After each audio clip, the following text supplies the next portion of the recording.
প্রিয় ভাইয়েরা আমার, আজকে আমার দেশে অনেকে সেকুলারিজমের পূজা করেন, ধর্মনিরপেক্ষতাবাদের পূজা করেন। আরে মানুষ ধর্মনিরপেক্ষতাবাদ এটা কি, এটা যদি জানতো তাহলে সে জীবনও সেকুলারিজমের কথা বলতো না। কথা বলেন ঠিক কিনা?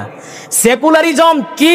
আমি অক্সফোর্ডের একটা ডিকশনারি, এটাতে আমি পড়েছি, সেকুলারিজমের সংজ্ঞা দিয়েছেন the man who has no religions, অর্থাৎ যার কোনো ধর্ম নাই সেটাই হচ্ছে ধর্মনিরপেক্ষতাবাদ। জোরে কোন নাউজুবিল্লাহ। চিন্তা করতে পারছেন কতটা জঘন্য এই কনসেপ্টটা, কতটা জঘন্য হতে পারে? সেকুলারিজম মানে হচ্ছে যার কোনো ধর্ম নাই, যার কোনো ধর্ম নাই সেটা হচ্ছে সেকুলারিজম, যার কোনো ধর্ম নাই সেটা হচ্ছে ধর্মনিরপেক্ষতাবাদ। জোরে কোন নাউজুবিল্লাহ। এই আমাদের ধর্ম আছে না নাই বলেন তো দেখি? আমরা ধর্মে বিশ্বাসী কিনা? আরে আমরা তো এমন ধর্মে বিশ্বাসী যেই ধর্মটা আল্লাহর কাছে সবচেয়ে গ্রহণযোগ্য ধর্ম, যেই ধর্মের কথা কবরেও বলা হবে। কবরে যখন আপনি যাবেন আপনাকে সেকেন্ড কোয়েশন করা হবে, মা দীনুকা, তোমার ধর্ম কি? ফেরেশতারা বলবে তোমার ধর্ম কি? দুনিয়াতে কোন ধর্মের অনুসারী ছিলা? দুনিয়াতে যেই সমস্ত মানুষগুলো সেকুলারিজমের পূজা করে, দুনিয়াতে যে মানুষগুলো ধর্মনিরপেক্ষতাবাদের পক্ষে যারা সাফাই গায়, ধর্মনিরপেক্ষতাবাদ যারা অনুসারী, দুনিয়াতে যারা এগুলো করবে, কবরে যাওয়ার পরে ফেরেশতা যখন বলবে মা দীনুকা, তোর ধর্ম কি? তখন সে বলবে লা আদরি লা আদরি, আমি তো জানি না দুনিয়াতে কি ধর্ম ছিল। ফেরেশতা তখনই মার শুরু করবে। আর যারা দুনিয়ার থাকতে বলবে আমাদের ধর্ম ছিল ইসলাম, আমাদের ধর্ম, আমরা ইসলাম ধর্মের অনুসারী ছিলাম, আমাদের একমাত্র ধর্ম ছিল আল্লাহর কাছে মনোনীত যেই ধর্মটা ছিল ইসলাম, ওই ইসলামকে আমরা ফলো করতাম, অনুসরণ করতাম। ফেরেশতা যখন কবরে বলবে ওমা দীনুকা, তোর ধর্ম কি? তখন সুন্দর করে ওই বান্দা বলে দিবে, তার জবান থেকে বের হয়ে আসবে দীনি আল ইসলাম। জোরে কোন সুবহানাল্লাহ। আমরা দুনিয়াতে ছিলাম ইসলাম ধর্মের অনুসারী। জোরে কোন সুবহানাল্লাহ। প্রিয় ভাইয়ারা আমার, এজন্য যত মতবাদ বলেন, দুনিয়ার মানব রচিত যত মতবাদ, এই সমস্ত মতবাদকে আমাদেরকে ফেলে দিয়ে একমাত্র আল্লাহর পক্ষ থেকে আমাদেরকে যেই জীবন ব্যবস্থা দেওয়া হয়েছে ওই জীবন ব্যবস্থায় আমরা গ্রহণ করব। কথা বলেন ঠিক না? প্রিয় ভাইয়েরা আমার, এজন্য ইসলাম আছে যেখানে শান্তি আছে সেখানে। কথা বলেন ঠিক না? ইসলাম আছে যেখানে, আল্লাহর আইন আছে যেখানে, ওইখানে ন্যায় বিচার এবং ইনসাফ আছে। কথা বলেন ঠিক কিনা? দুনিয়ার মানব রচিত মতবাদ দিয়ে, দুনিয়ার আইন দিয়ে সমাজে ইনসাফ ন্যায় বিচার প্রতিষ্ঠা করা আগেও সম্ভব হয় নাই, এখনো সম্ভব নয়, কিয়ামত পর্যন্ত সম্ভব হবে না। কথা বলেন ঠিক কিনা? যদি আল্লাহর জমিনে যদি চিরস্থায়ী শান্তি প্রতিষ্ঠা করতে হয়, আল্লাহর জমিনে যদি ন্যায় বিচার ইনসাফ যদি প্রতিষ্ঠা করতে হয়, তাহলে ইসলাম ব্যতীত, আল্লাহর দেওয়া জীবন ব্যবস্থা ব্যতীত আর কোনো রাস্তা আছে? প্রিয় ভাইয়েরা আমার, দেখেন মানব রচিত আইন কতটা জঘন্য হতে পারে। এই যে গত কিছুদিন আগের ঘটনা, গত সপ্তাহের ঘটনা, আমাদের দেশে ঢাকাতে এক তরতাজা যুবক, নাম তার আবুল কালাম, মেট্রো রেলের বিয়ারিং পেট মাথায় পরে সে মারা গেছে। আপনারা জানেন না? এই লোকটা চায়ের দোকান থেকে চা খেয়ে বের হয়ে যাচ্ছিল সম্ভবত, কিন্তু মেট্রো রেলের বিয়ারিং পেট হঠাৎ করে তার মাথায় আইসা পড়লো। পড়ার পরে লোকটা সাথে সাথে স্পট ডেড হয়ে গেল, অর্থাৎ সাথে সাথে মারা গেল। এই লোকটা 5 মিনিট আগেও জানতো না যে তার মরণ হবে। কথা বলেন ঠিক কিনা? জানতো? প্রিয় ভাইয়ারা আমার, দেখেন মানব রচিত আইন কতটা জঘন্য হতে পারে। এই মানুষটা মারা গেছে, তার 2টা সন্তান আছে, আপনারা দেখেছেন, খুব সুন্দর ফুটফুটে 2টা সন্তান। একটা সন্তানের বয়স 5 বছর, একটা সন্তানের বয়স হচ্ছে 3 বছর। পুরো ফ্যামিলিটা তার উপরে ডিপেন্ড করতো। তার ফ্যামিলি যখন সে মারা গেল, তার ফ্যামিলি এখন অসহায় হয়ে গেল। তো আমার দেশের মানব রচিত আইন তাকে করলো কি, তার জন্য 5 লক্ষ টাকা অনুদান ঘোষণা করলো। কতটা জঘন্য হতে পারে? একটা মানুষের দাম কি 5 লক্ষ টাকা? বলেন না, একটা মানুষের দাম কি 5 লক্ষ টাকা হতে পারে? প্রিয় ভাইয়েরা আমার, তো মানব রচিত আইন বোঝা গেল দুনিয়ার ইংরেজদের বস্তা পচা, ব্রিটিশদের বস্তা পচা আইন একটা মানুষের মূল্য নির্ধারণ করেছে মাত্র 5 লক্ষ টাকা। কিন্তু আজকে যদি আল্লাহর জমিনে যদি আল্লাহর আইন থাকতো, তাহলে আমার দেশের বর্তমানে যে প্রধান উপদেষ্টা আছে ডক্টর ইউনূস সাহেব সহ যত আমলা কামলা আছে, বিশেষ করে মেট্রো রেল প্রকল্পের সাথে মেট্রো রেল প্রকল্পের সংশ্লিষ্ট মন্ত্রণালয়ের সবগুলো আমলা কামলা সবাই আইসা ওই যুবকের বাড়িতে যায় তার পরিবারের কাছে মাথা নত করে ক্ষমা চাইতে বাধ্য হতো। কথা বলেন ঠিক কিনা? কারণ আল্লাহর আইন একমাত্র ন্যায় বিচার দিতে পারে। মানব রচিত আইন আমার আপনার মূল্য নির্ধারণ করে 5 লক্ষ টাকা। কথা বলেন ঠিক কিনা? মিনাশ শাইতানির রাজীম। বিসমিল্লাহির রহমানির রহিম। المنافقون والمنافقات بعضهم من بعض يأمرون بالمنكر وينهون عن المعروف ويقبضون أيديهم نسوا الله فنسيهم إن المنافقين هم الفاسقون صدق الله العظيم وصدق رسوله النبي الكريم ونحن على ذلك لمن الشاهدين والشاكرين والذاكرين والحمد لله رب العالمين إن الله وملائكته يصلون على النبي يا أيها الذين آمنوا صلوا عليه وسلموا تسليما اللهم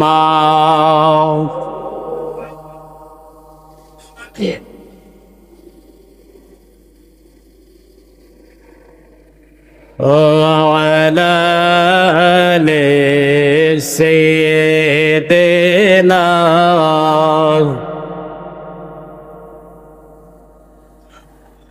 লক্ষ কোটি সালাম জানাই নবী আপনার কদমে দয়া করে সুপারিশ করিয়েন রোজ হাসরের ময়দানে আল্লাহুম্মা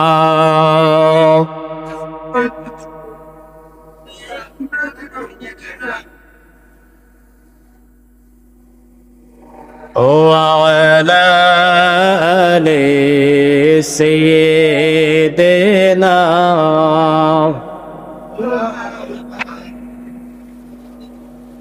بلغ العلا بكماله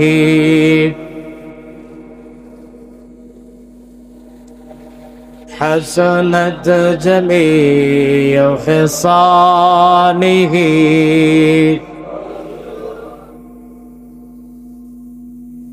زبان খুলে পড়ুন হক লা ইলাহা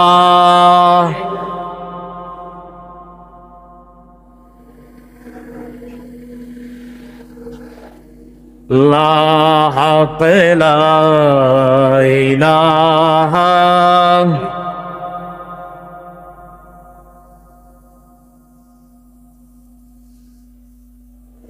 ইয়া রহমান ইয়া আল্লাহ ইয়া রহিম ইয়া আল্লাহ ইয়া রহমান ইয়া আল্লাহ ইয়া রহিম ইয়া আল্লাহ হক লা ইলাহা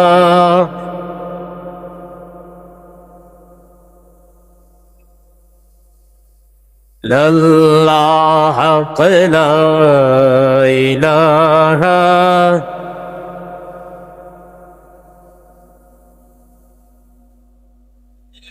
লা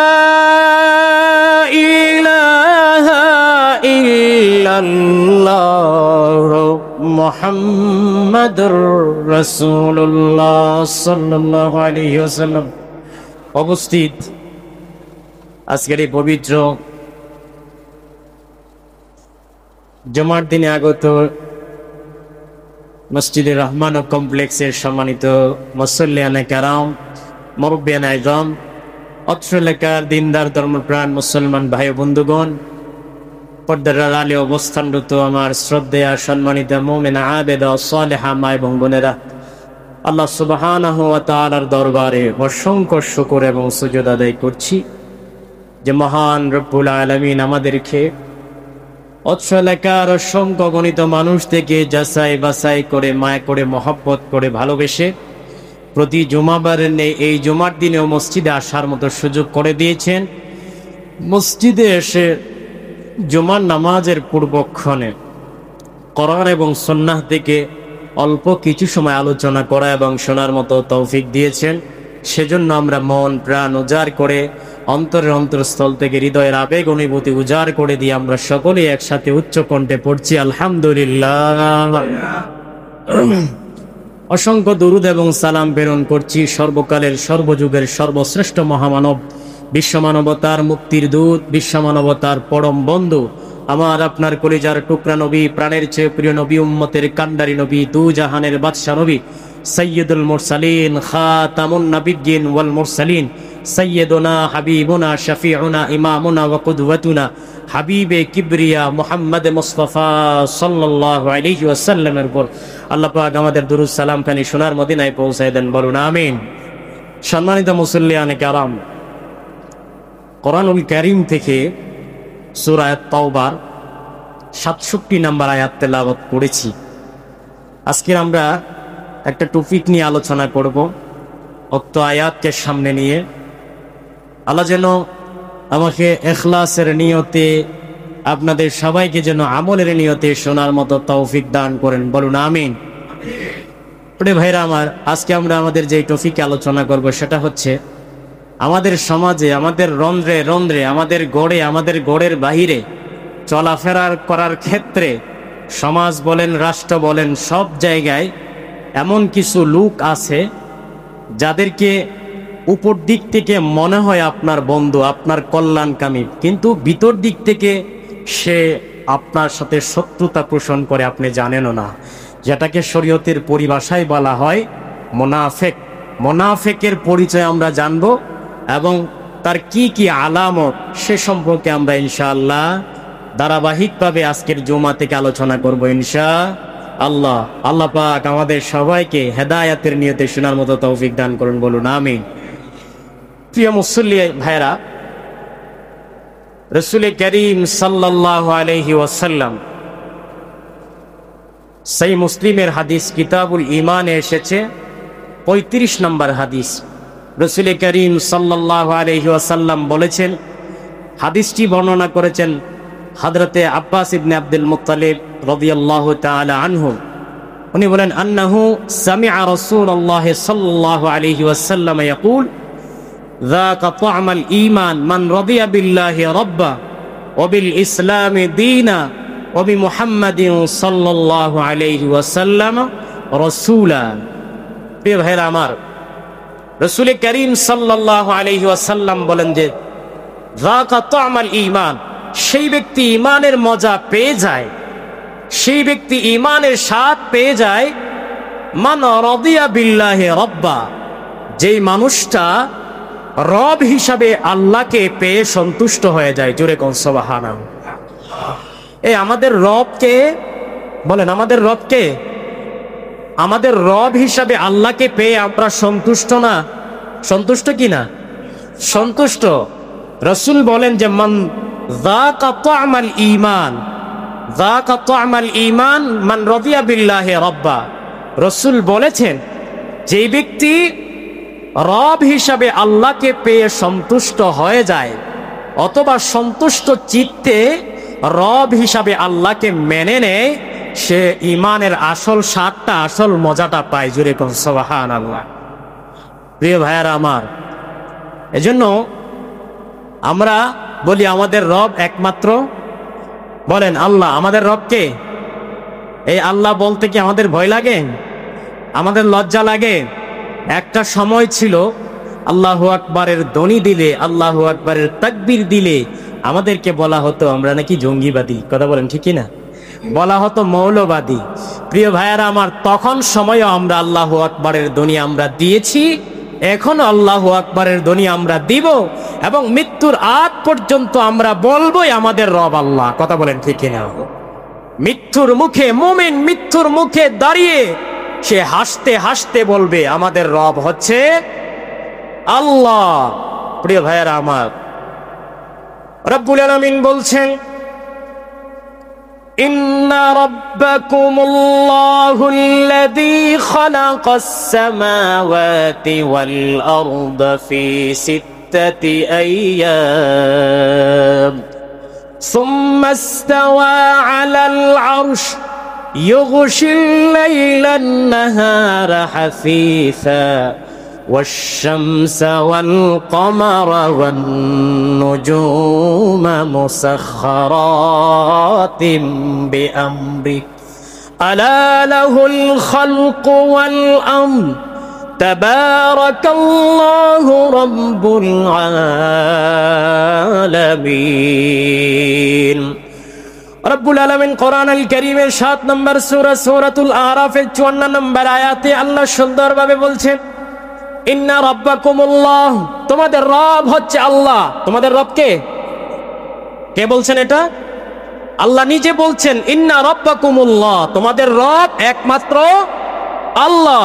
আল্লাযী খালাকাস সামাওয়াতি ওয়াল আরদ, আল্লাহই আল্লাহর পরিচয় দিচ্ছেন যে আল্লাহ কে? আল্লাহ হচ্ছে আল্লাযী খালাকাস সামাওয়াতি ওয়াল আরদ ফি সিত্তাতি আইয়াম, যে আল্লাহ 6 দিনে আসমান সমূহ এবং এই জমিন আল্লাহ সৃষ্টি করেছেন। জোরে কোন সুবহানাল্লাহ। সুম্মা ইসতাওয়া আলাল আরশ, আল্লাহ 6 দিনে আসমান জমিন সৃষ্টি করে আল্লাহ আরশে সমসীন হয়েছে। ইউগশিল লাইলান নাহারা হাসীসা, রব্বুল আলামিন বলেন তিনি তো এমন আল্লাহ যে আল্লাহ রাতের ভিতরে দিনকে এমন ভাবে প্রবেশ করান, এমন ভাবে রাতের ভিতরে দিনকে ঢুকায়া দেন, মনে হচ্ছে রাতের পিছনে পিছনে দিন দৌড়ায় আসতেছে। ওয়াশ-শামসা ওয়াল কামারা ওয়ান নুজুমা মুসাখখারাতিন বিআমরি, রব্বুল আলামিন বললেন তিনি হচ্ছেন আল্লাহ, তোমাদের আল্লাহ, যিনি ওয়াশ-শামসা ওয়াল কামার, ওয়াশ-শামসা ওয়াল কামার, যিনি সূর্য সৃষ্টি করেছেন, যিনি চন্দ্র সৃষ্টি করেছেন, ওয়ান নুজুম, যিনি আকাশের নক্ষত্রাদি সৃষ্টি করেছেন, মুসাখখারাতিন বিআমরি, সবগুলো আল্লাহ পাকের আদেশের অনুগামী। আল্লাহ পাক যেভাবে বলে সবগুলো ওইভাবে চলে। জুড়ে কোন সুবহানাল্লাহ। সূর্য দেখবেন মাঝে মধ্যে সূর্যের আলো দেওয়া বন্ধ হয়ে যায়। পৃথিবীটা একদম এখন যেভাবে সূর্য দেখা যায়, এই যে আলো আলোকিত হয়ে আছে, অনেক সময় সূর্য আলো দেয় না, তখন পৃথিবীটা একটু অন্ধকার মনে হয়। কথা বলেন ঠিক কিনা? এই যে মাঝে মধ্যে সূর্য বেশি আলো দেয়, বেশি আবার কম দেখা যায়, কম আলো দেয়, এগুলো সবগুলো কে করান? আল্লাহ পাকের আদেশে হয়। দেখবেন অনেক সময় চন্দ্র, এটার আলো দিলে পুরো দিনের মতো হয়ে যায় রাত্রটা। কথা বলেন ঠিক কিনা? আবার অনেক সময় এমন সূর্যটা এমন, এই চন্দ্রটা এমন অন্ধকার হয়ে যায়, অমাবস্যার রাতের চাঁদটা এত অন্ধকার হয়ে যায় যে মানুষ লাইট ছাড়া চলাটা মুশকিল হয়ে যায়। কথা বলেন ঠিক কিনা? এই যে চন্দ্র আলো দেয়, আবার চন্দ্র আলো দেওয়া বন্ধ করে দেয়, এগুলো সব কার হুকুমে হয়? আল্লাহ বলেছেন মুসাখখারাতিন বিআমরি, সবগুলো আল্লাহ পাকের আদেশের অনুগামী। আল্লাহ যেভাবে বলেন ওইভাবে চলেন। জোরে কোন সুবহানাল্লাহ। আলা লাহুল খালকু ওয়াল আমর, আল্লাহ বলছেন সৃষ্টি যার হবে, দুনিয়াতে আইন চলবে তার। জোরে কোন সুবহানাল্লাহ। সৃষ্টি কে করেছেন? আমাদেরকে। বলেন আমাদের রবকে। সুতরাং আমরা আইন মানব কার? আল্লাহ বলছেন আলা লাহুল খালকু ওয়াল আমর, সৃষ্টি যে আল্লাহ করেছেন পৃথিবীতে জমিনে, ওই আল্লাহর আইনই চলবে। জোরে কোন সুবহানাল্লাহ। প্রিয় ভাইয়ারা আমার, অবিল ইসলামে দীনা, রাসূল করিম সাল্লাল্লাহু আলাইহি ওয়াসাল্লাম বলেন, যারা ইসলামকে জীবন ব্যবস্থা হিসেবে পেয়ে যারা সন্তুষ্টি হয়ে যায়, রাসূল বলেন তারা ঈমানের মজা পেয়ে যায়। জোরে কোন সুবহানাল্লাহ। তা আমরা জীবন ব্যবস্থা হিসেবে ইসলামকে পেয়ে আমরা সন্তুষ্ট কিনা? আমাদের ধর্ম কি? দীনিয়াল ইসলাম। ইসলামকে আমরা ধর্ম হিসেবে পেয়ে, আল্লাহর পক্ষ থেকে জীবন ব্যবস্থা হিসেবে পেয়ে আমরা খুশি। যারা খুশি হবে, রাসূল বললেন যাকা তামাল ঈমান, ওই ব্যক্তিটা ঈমানের প্রকৃত স্বাদ, প্রকৃত মজা পাবে। জোরে কোন সুবহানাল্লাহ। পড়ে ভাইয়েরা আমার, আমাদের জীবন ব্যবস্থার নাম কি বলেন? আমাদের জীবন ব্যবস্থার নাম কি? ইসলাম। আমাদের জীবন ব্যবস্থার নাম ইসলাম। প্রিয় ভাইয়েরা আমার, Islam is the complete code of life. Islam হচ্ছে মানব জাতির জন্য পরিপূর্ণ একটা জীবন ব্যবস্থা। ইসলামে সব কিছু আল্লাহ দিয়েছেন। জোরে কোন সুবহানাল্লাহ। প্রিয় ভাইয়েরা আমার, এটা আমরা, ইসলাম আমাদের জীবন ব্যবস্থা, এটা শুধু আমরা মুখে অনেকে স্বীকার করি, কিন্তু কাজে কর্মে বাস্তবে অন্তর দিয়ে এটা আমরা অনেকে স্বীকার করতে এখনো পারি নাই। কথা বলেন ঠিক কিনা? মুখে বলি আমরা ইসলাম আমাদের ধর্ম, ইসলাম আমাদের দ্বীন, এটা অনেকে মুখে বলেন, কিন্তু বাস্তবে আমরা এটার প্রতিফলন আমাদের জীবনে আমরা ঘটাইতে পারি নাই। যদি আমরা সত্যিকার অর্থে ইসলামকে যদি আমরা নিজেদের জীবন ব্যবস্থা বানাইতে পারতাম, ইসলামকে যদি আমাদের ধর্ম হিসাবে মেনে নিতে পারতাম, তাহলে আমাদের সমাজ থেকে অনেক আগেই চুরি ডাকাতি বন্ধ হয়ে যেত। কথা বলেন ঠিক কিনা? আমাদের সমাজ থেকে গুম, খুন, হত্যা, জেনা, ব্যভিচার, ধর্ষণ, নির্যাতন, জুলুম, এগুলো অনেক আগে বন্ধ হতো। কিন্তু আমরা ইসলামকে জীবন ব্যবস্থা হিসাবে সত্যিকার অর্থে আমরা মানতে পারি নাই। আমরা আল্লাহর বিধান, আল্লাহর আইনকে আমরা মানতে পারি নাই, যার কারণে সমাজে যেদিকে তাকাবেন ওইদিকে দেখবেন অশান্তি আর অশান্তি। কথা বলেন ঠিক কিনা? আমাদের এই সমাজে 5 বছরের একটা ছোট একটা শিশু, কন্যা সন্তান পর্যন্ত সে নিজেকে সেফ করে রাখতে পারে না। নিজেকে যে সেফ মনে করবে এটা সে মনে করতে পারে না, কারণ আমার দেশে 5 বছরের কন্যা সন্তানও ধর্ষণ হয়। কথা বলেন ঠিক কিনা? হয় কি হয় না? তাহলে বোঝা গেল সত্যিকার অর্থে ইসলামকে আমরা জীবন ব্যবস্থা হিসেবে গ্রহণ করে নিতে পারি নাই, যার কারণে সমাজে অন্যায়, সমাজে চুরি, ডাকাতি, জুলুম, নির্যাতন, জেনা, ব্যভিচার, ধর্ষণ, এগুলো বন্ধ হয় নাই। কথা বলেন ঠিক কিনা? প্রিয় ভাইয়েরা আমার, যেদিন থেকে আমরা সত্যিকার অর্থে ইসলামকে আমাদের জীবন ব্যবস্থা হিসেবে গ্রহণ করতে পারবো, ইসলামকে আমাদের ধর্ম হিসেবে মেনে নিতে পারবো, আল্লাহর কসম করে বলি এই জমিন থেকে দেখবেন অন্যায়, অবিচার, জুলুম, নির্যাতন, চুরি, ডাকাতি সব বন্ধ হয়ে গেছে। কথা বলেন ঠিক কিনা? প্রিয় ভাইয়েরা আমার, এজন্য প্রত্যেকের জন্য, আমাদের প্রত্যেক মুমিন নরনারীর জন্য, আমাদের প্রত্যেকের জন্য, আমাদের প্রতিটা কাজে, প্রতিটা মুহূর্তে, প্রতিটা জায়গায়, ঘরে বলেন, বাইরে বলেন, সমাজে বলেন, রাষ্ট্র বলেন, সব জায়গায় আমাদের জন্য ইসলামকে জীবন ব্যবস্থা হিসেবে গ্রহণ আমাদেরকে করতেই হবে। এটা মুমিনের দায়িত্ব, মুমিনের কর্তব্য। কথা বলেন ঠিক কিনা?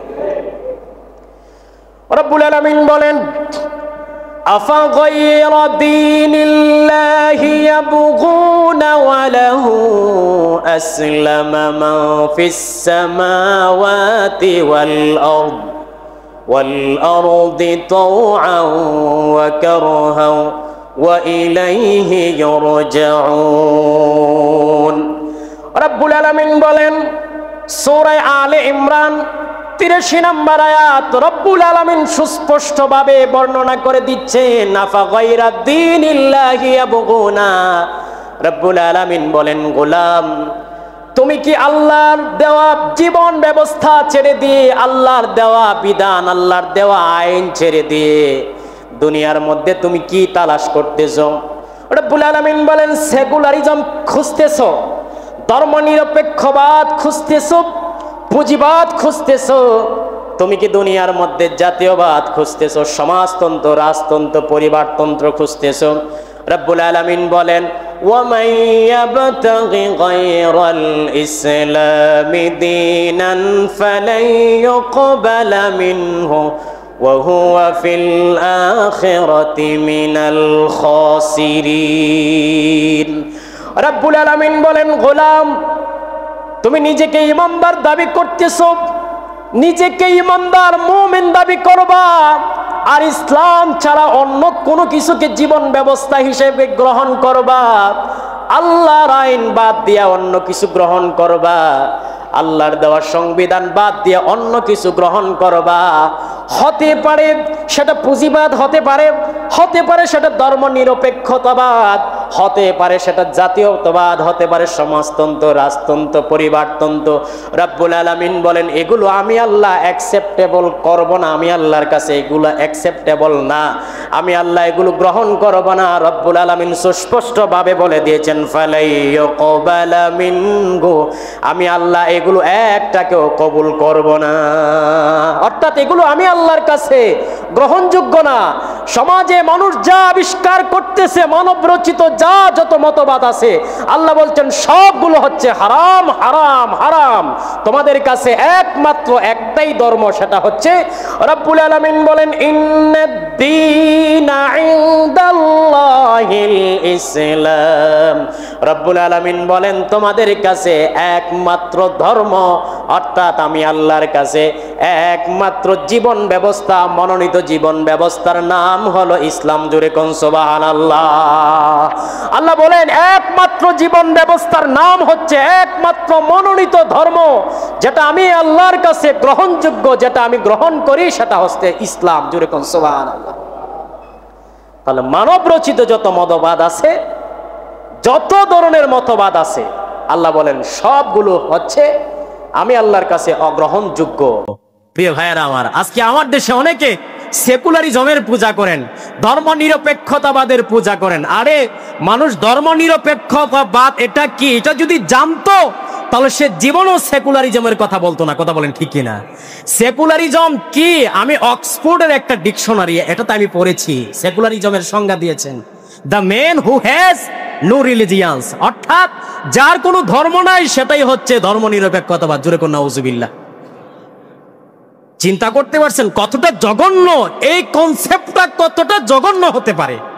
সেকুলারিজম মানে হচ্ছে যার কোনো ধর্ম নাই, যার কোনো ধর্ম নাই সেটা হচ্ছে সেকুলারিজম, যার কোনো ধর্ম নাই সেটা হচ্ছে ধর্ম নিরপেক্ষতাবাদ। জোরে কোন নাউজুবিল্লাহ।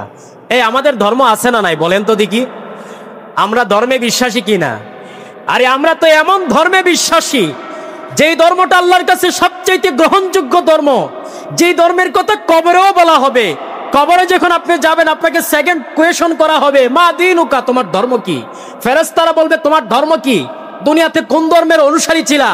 দুনিয়াতে যেই সমস্ত মানুষগুলো সেকুলারিজমের পূজা করে, দুনিয়াতে যে মানুষগুলো ধর্ম নিরপেক্ষতাবাদের পক্ষে যারা সাফাই গায়, ধর্ম নিরপেক্ষতাবাদ যারা অনুসারী, দুনিয়াতে যারা এগুলো করবে, কবরে যাওয়ার পরে ফেরেশতা যখন বলবে মা দীনুকা, তোর ধর্ম কি?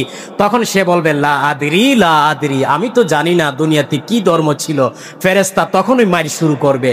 আর যারা দুনিয়ার থাকতে বলবে আমাদের ধর্ম ছিল ইসলাম, আমাদের ধর্ম, আমরা ইসলাম ধর্মের অনুসারী ছিলাম, আমাদের একমাত্র ধর্ম ছিল আল্লাহর কাছে মনোনীত যেই ধর্মটা ছিল ইসলাম, ওই ইসলামকে আমরা ফলো করতাম, অনুসরণ করতাম। ফেরেশতা যখন কবরে বলবে ওমা দীনুকা, তোর ধর্ম কি? তখন সুন্দর করে ওই বান্দা বলে দিবে, তার জবান থেকে বের হয়ে আসবে দীনি আল ইসলাম। জোরে কোন সুবহানাল্লাহ। আমরা দুনিয়াতে ছিলাম ইসলাম ধর্মের অনুসারী। জোরে কোন সুবহানাল্লাহ। প্রিয় ভাইয়ারা আমার, এজন্য যত মতবাদ বলেন, দুনিয়ার মানব রচিত যত মতবাদ, এই সমস্ত মতবাদকে আমাদেরকে ফেলে দিয়ে একমাত্র আল্লাহর পক্ষ থেকে আমাদেরকে যেই জীবন ব্যবস্থা দেওয়া হয়েছে, ওই জীবন ব্যবস্থায় আমরা গ্রহণ করব। কথা বলেন ঠিক না? প্রিয় ভাইয়েরা আমার, এজন্য ইসলাম আছে যেখানে শান্তি আছে সেখানে। কথা বলেন ঠিক না? ইসলাম আছে যেখানে, আল্লাহর আইন আছে যেখানে, ওইখানে ন্যায় বিচার এবং ইনসাফ আছে। কথা বলেন ঠিক কিনা? দুনিয়ার মানব রচিত মতবাদ দিয়ে, দুনিয়ার আইন দিয়ে সমাজে ইনসাফ ন্যায় বিচার প্রতিষ্ঠা করা আগেও সম্ভব হয় নাই, এখনো সম্ভব নয়, কিয়ামত পর্যন্ত সম্ভব হবে না। কথা বলেন ঠিক কিনা? যদি আল্লাহর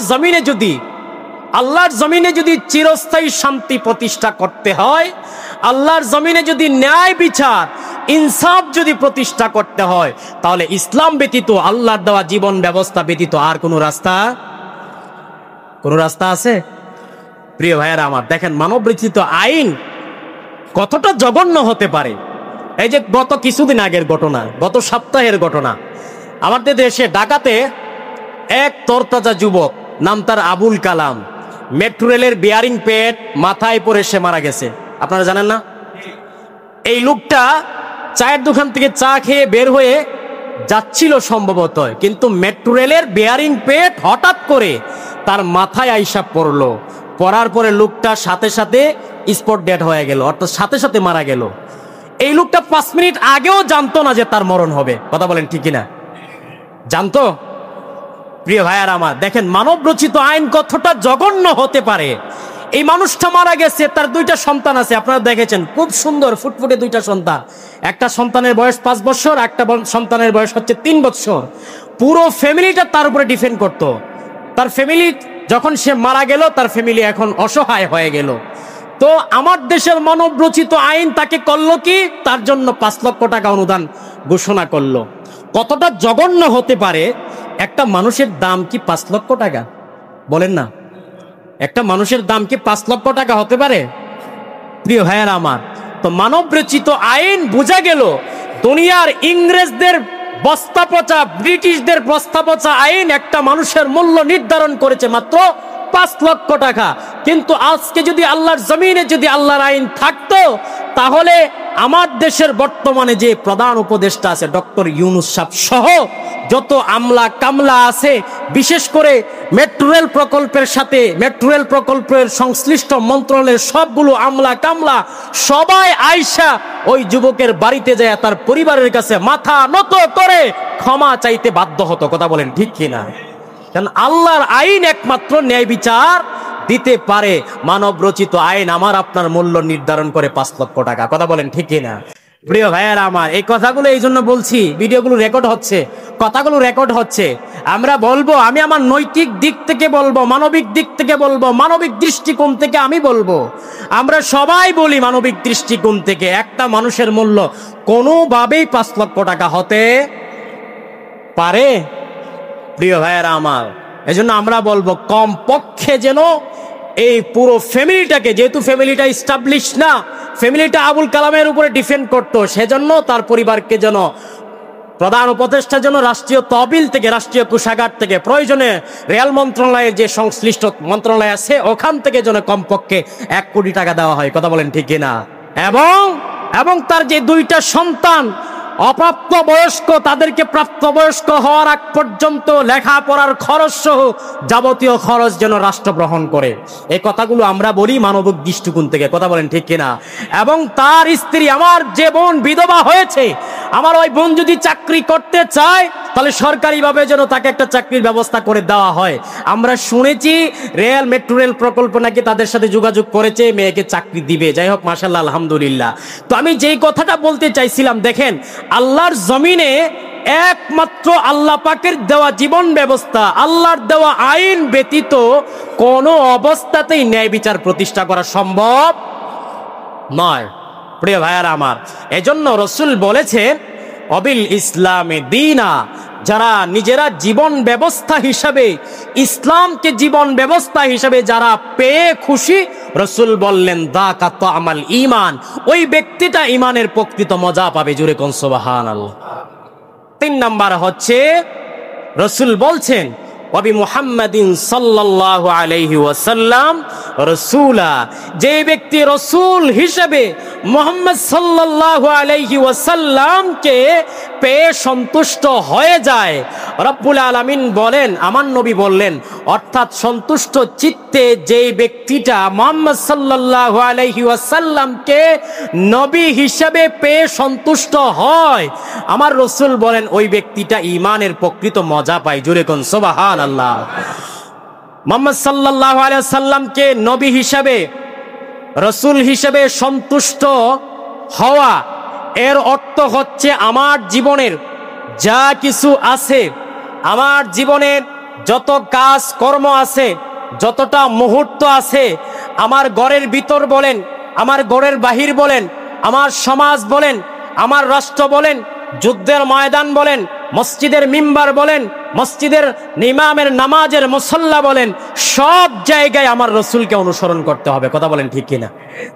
তাইলে আপনি এই যে রাসূল বললেন নবী মুহাম্মাদিন সাল্লাল্লাহু আলাইহি ওয়াসাল্লাম রাসূলা, যারা মুহাম্মদ সাল্লাল্লাহু আলাইহি ওয়াসাল্লামকে রাসূল হিসেবে পেয়ে যারা সন্তুষ্ট, এর অর্থ হচ্ছে এটা যে সকল কাজে আমার রাসূলের অনুসরণ করতে হবে। কথা বলেন ঠিক কি না? আমার এটা আল্লাহ পাক এটা আমার নবীর জন্য খাস করে দিয়েছেন। আল্লাহ পাক কোরআনে যত জায়গায় আল্লাহ পাকের অনুকরণের কথা বলেছেন, সাথে সাথে তার হাবিব মুহাম্মদ সাল্লাল্লাহু আলাইহি সাল্লামকে অনুকরণ কথা বলেছেন। জোরে কোন সুবহানাল্লাহ।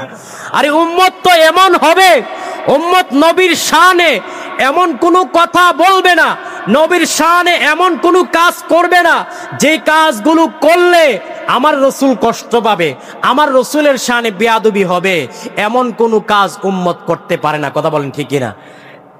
এজন্য আল্লাহ রাব্বুল আলামিন কোরআন কারীমের বহু জায়গায় আল্লাহ পাক তার হাবিবের অনুসরণের কথা বলেছেন।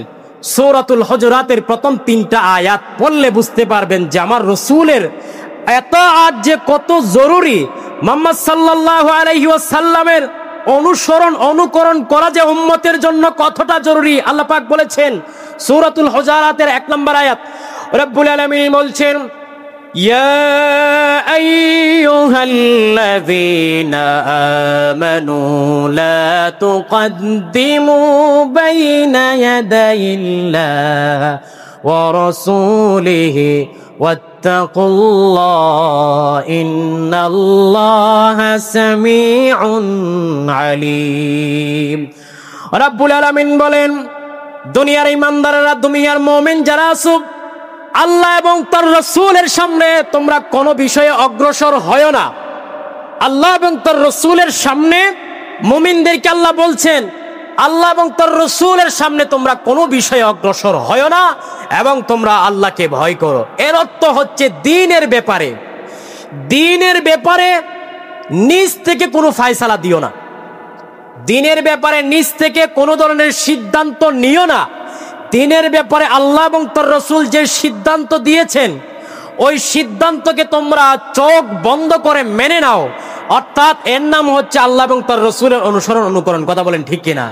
এজন্য আল্লাহ পাক অন্যত্র বলেছেন, ইয়া আইয়ুহাল্লাযীনা আমানু আতিউল্লাহ ওয়া আতিউর রাসূল, যে দুনিয়ার ইমানদারেরা অনুসরণ করো আল্লাহ এবং তার রাসূলের।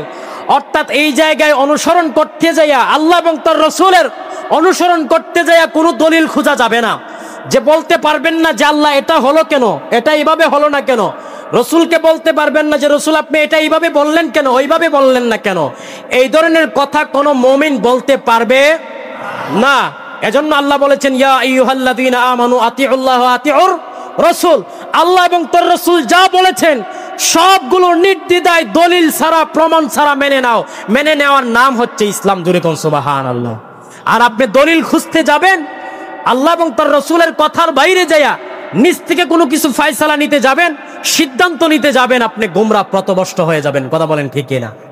প্রিয় ভাইয়ারা আমার, আরে রসুলের শানে আল্লাহ পাক এমন এমন আয়াত নাজিল করে দিয়েছেন, আমার রসুলের শানে আল্লাহ পাক এমন এমন কথা আল্লাহ কোরআনে বলে দিয়েছেন যে রসুলের সামনে উচ্চ কণ্ঠে পর্যন্ত সাহাবায়ে কেরামদেরকে বলেছিলেন যে সাহাবীরা আমার রসুলের সামনে তোমাদের নিজেদের কণ্ঠস্বরকে তোমরা উঁচু করবা না, এমনকি তোমরা একে অন্যের সাথে যেভাবে কথা বলো রসুলের সাথে ওইভাবে কথা বলা যাবে না। জোরে কোন সুবহানাল্লাহ। এজন্য আল্লাহ রাব্বুল আলামিন বলেন, ইয়া আইয়ুহাল্লাযীনা আমানু লা তারফাউ আসওয়াতাকুম ফাওকা সাওতিন নাবিয়্যি ওয়া লা তাজহারু লাহু বিল কওলি কাজহরি বাযিকুম লিবায್ أن تحبط أعمالكم وأنتم لا تشعرون। রব্বুল আলামিন বলছেন, দুনিয়ার ইমানদারেরা, মুমিনগণ, লা তারফাউ আসওয়াতাকুম ফাওকা সাওতিন নাবিয়্যি, আল্লাহ পাক বলছেন দুনিয়ার ইমানদার মুমিনগণ, লা তারফাউ আসওয়াতাকুম, তোমরা তোমাদের কণ্ঠস্বর উঁচু করবে না, ফাওকা সাওতিন নাবিয়্যি, নবীর কণ্ঠস্বরের উপরে তোমাদের কণ্ঠস্বর যেন উঁচু না হয়ে যায়। ওয়ালা তাজহারু লাহু বিল কওলি কাজহরি বাযিকুম লিবাযিন, আল্লাহ বলছেন তোমরা একে অন্যের সাথে যেভাবে কথোপকথন করো, একে অন্যকে যেভাবে নাম ধরে ডাকো, একে অন্যকে যেভাবে সম্বোধন করো, আল্লাহ বলছেন সাবধান সাবধান, তোমরা আমার নবীর সামনে এই ধরনের কথা বলবা না, নবীকে এইভাবে আহ্বান করবা না। জোরে কোন সুবহানাল্লাহ। এই জন্য দেখেন আমার রসুল কিন্তু এখনো দুনিয়ার জমিনে, দুনিয়াতে এখন নাই, কিন্তু রসুল রওজায় জিন্দা আছে না নাই? কথা বলেন, আমার রসুল রওজায় জিন্দা আছে না নাই? আল্লাহ পাক যে বললেন ইয়া আইয়ুহাল্লাযীনা আমানু লা তারফাউ আসওয়াতাকুম ফাওকা সাওতিন নবী, এই আয়াতের হুকুম বিধান কিয়ামত পর্যন্ত থাকবে। আমার রসুল দুনিয়ার থেকে বিদায় নিয়েছেন, আল্লাহ বলে দিয়েছেন বিদায় নিয়েছেন, তো আমার রসুল কবরের মধ্যে জিন্দা আছে, রওজা জিন্দা আছে। এই জন্য দেখবেন মদিনায় যারা রওজায় গিয়েছেন আমার রসুলের রওজার সামনে এই আয়াতটা লেখা আছে, ইয়া আইয়ুহাল্লাযীনা আমানু লা তারফাউ আসওয়াতাকুম ফাওকা সাওতিন নবী, অর্থাৎ আমার রসুল দুনিয়ায় থাকতে যেভাবে রসুলের সামনে উঁচু গলায় কথা বলা যায় নাই, এখনো যারা রসুলের রওজায় জিয়ারত করতে যাও, মদিনায় যাও, সাবধান আমার রসুলের রওজার সামনে যায়া উচ্চ কণ্ঠে কথা বলবা না। যেভাবে তোমরা একে অন্যকে আহ্বান করো, আমার রসুলের রওজার সামনে যায়া ওইভাবে তোমরা কথা বলতে পারবা না, আমি আল্লাহ কিয়ামত পর্যন্ত হারাম করে দিয়েছি। জুরে কোন সুবহানাল্লাহ। প্রিয় ভাইরা আমার, এজন্য দেখেন আল্লাহ পাক আমার নবীকে কত সম্মান দিয়েছেন, কতটা সম্মান আমার রসুলকে দিয়েছেন। আরে রসুলকে যখন আপনি পরিপূর্ণভাবে মেনে নিতে পারবেন তখনই আপনি ইমানের মজাটা পাবেন। কথা বলেন ঠিক কিনা? আর রসুলকে আপনি মানবেন না, রসুলের তাজিম বুঝবেন না, রসুলের সম্মান বুঝবেন না, রসুলের সামনে বেয়াদবি করবেন, রসুলের সামনে এমন কত কথা বলবেন যেটা আমার রসুলের সামনে বেয়াদবি হয়, আপনি জীবনও ইমানের মজা পাবেন না। কথা বলেন ঠিক কিনা? রসুল বলেছেন, আল্লাহ পাক বলেছেন যে যদি সাহাবীদেরকে উদ্দেশ্য করে এই আয়াতটা নাজিল করেছিলেন, কিন্তু আল্লাহ পাক এই আয়াতের বিধান কিয়ামত পর্যন্ত রেখে দিয়েছেন। অর্থাৎ তো সাহাবীরা তোমরা আমার রসুলের সামনে উচ্চ কণ্ঠে কথা বলবা না, যদি বলো তাহলে আনতাহবাতা আমালুকুম, তোমাদের যত আমল আছে সব বরবাদ হয়ে যাবে। জোরে কোন নাউজুবিল্লাহ। আজও যদি কেউ মদিনার রওজার সামনে দাঁড়ায়া, কেউ যদি আমার রসুলের রওজার সামনে দাঁড়ায় যদি উচ্চ কণ্ঠে কথা বলে, আল্লাহ বলেন এই বিধান আমি আল্লাহ রেখে দিয়েছি। অর্থাৎ কেউ রওজার সামনে যায় কথা বলবা যেটা আমার রসুলের সামনে বেয়াদবি হয়, তাহলে হাজী সাহেব 50 বছর 60 বছর 70 বছরে যা কামাইছো আমার রসুলের রওজার সামনে যায়া বেয়াদবি করার কারণে তোমার সব আমল আমি আল্লাহ বরবাদ করে দিব। জোরে কর নাউজুবিল্লাহ। প্রিয় ভাইয়েরা আমার, এইভাবে আল্লাহ পাক দেখেন একে একে করে আমার নবীর শানে কতগুলো আয়াত নাজিল করলেন। 3 নম্বর আয়াতে আল্লাহ কি বলছেন?